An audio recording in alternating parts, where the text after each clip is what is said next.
ډېر نوجوانان هغې کله په واټسپ باندې کله په ټلیفون باندې بار بار مختلفې رابطې کوي.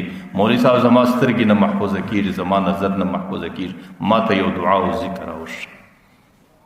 مولوي صاحب زما ژبه زما په حفاظت کې نه وي، زما څه په دې ژبه باندې غیبت کېږي.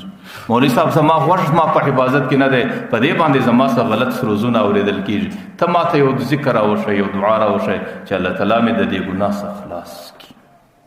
ګوره ښکاره خبره ده، نه په ذکر سړی خلاصېږي، نه په دعا سړی خلاصېږي. نه داسې ذکرونه شته، نه داسې دعا شته چې د هغې په زور باندې یا د سړي سترګو حفاظت وسي، یا د ژبې حفاظت وسي، یا د سړي د غوږو حفاظت وسي.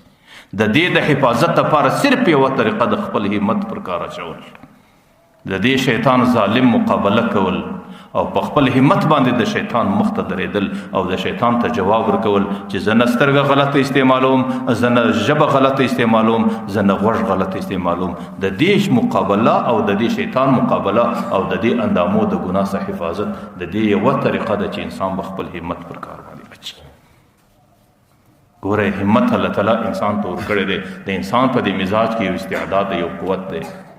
هغه علماو لیکلي دي همت داسې شی دی لکه ربڼ چې کله یې نس لاس نه وروړې دومره دی هېڅ کار نه پکېږي، لیکن چې کله یې سره کش کې دومره سره غټېږي. تاسو ګورئ خلکو په دې دنیا کې په همت باندې څوک خلک په دنیا باندې په همت باندې سپوږمۍ ته پورته سو او ما ورته خالي په همت باندې سترګه نسو محفوظه کولی.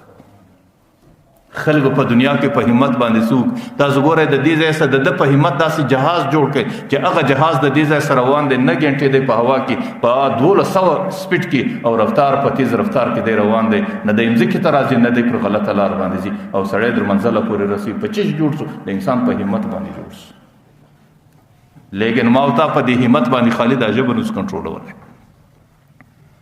نو ما درته ویل الله تعالی انسان ته همت ورکړی دی او د دې خبرو په مقابل کې که سړی د شیطان مقابله کوي او که سړی د سترګې حفاظت غواړي او که سړی د ژبې حفاظت غواړي، که د سړي د خپلې زندګۍ د ګناهونو څخه حفاظت غواړي، د هغې دپاره به د دعاګانو په انتظار سړی نه کښېني، نه به د ذکرو وظیفو په انتظار کښېني. د هغې دپاره بهترینه طریقه خپل همت پر کار اچول. او ما درته ویل همت یو بهترین طاقت دی چې الله تعالی انسان ته ورکړی دی او دا همت په بې ځایه کارو کې بچان استعمالوي. څوک یې په بازۍ کې استعمالوي، په بازۍ کې د همت په زور باندې ځان لوړ مقام ته رسولی.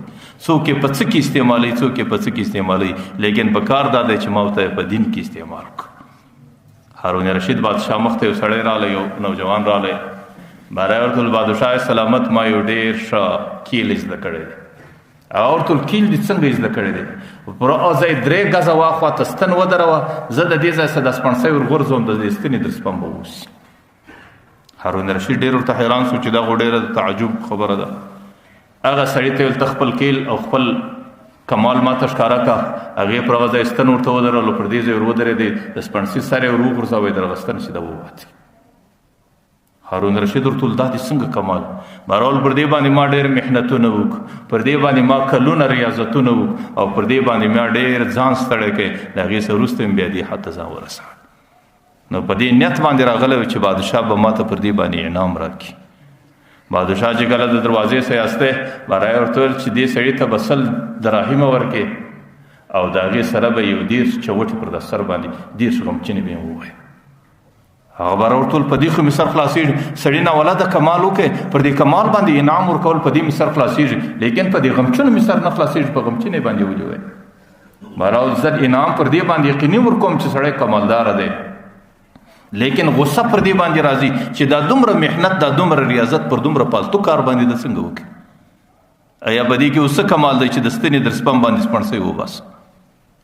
نو دا دومره عمر او دا قیمتي همت او دا دومره زمانه او دا دومره قیمتي وس و طاقت هغې دې ظالم پر دې باندې صرف کړی، د دې بجای چې د دین پر یو کار باندې صرف کړی وی او د هغې څه مسلمانانو نفع اخیستی وی، دې کې به د څومره کمال وی. نو ځکه همت الله تعالی را کړی دی او د همت په خاطر باندې خپل همت پر دین باندې استعمالول